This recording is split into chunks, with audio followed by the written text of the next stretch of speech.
Доналд Трамп ги повлекува САД од 66 меѓународни организации. Со декретот на американскиот претседател на федералните одели и агенции им се наложува во најбрз можен рок да го прекинат учеството и финансирањето на 31 ентитет на Обединетите нации и 35 организации кои не се дел од светската организација.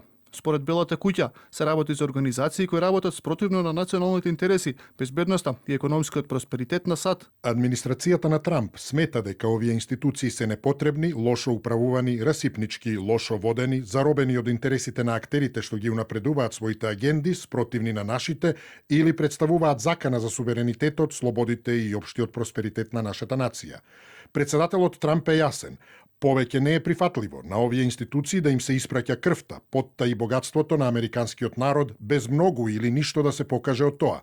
Деновите кога милиарди долари пари од даночните обврзници се насочуваа кон странски интереси на сметка на нашиот народ се завршени. На листата се најдува меѓувладиниот панел за климатски промени и Меѓународниот институт за демократија и изборна помош кој промовира демократски транзиции низ целиот свет.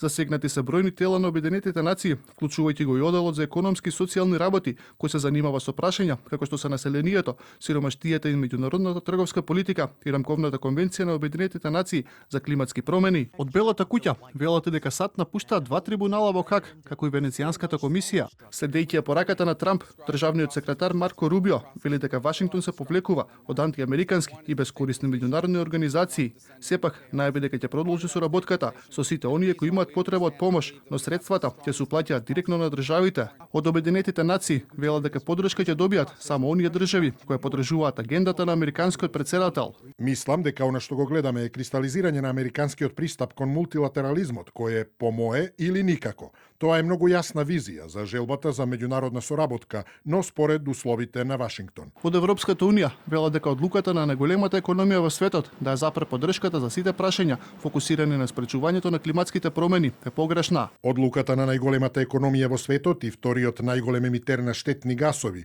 да се повлече од рамковна конвенција на Обединетите нации за климатски промени е жална и несреќна. Администрацијата на Трамп неодамна воведе санкции за специјалниот известуваш на Обединетите нации Франческа Албанезе, откако таа објави извештај во кој се документирани американски компании кои помагаат војната на Израел во Газа.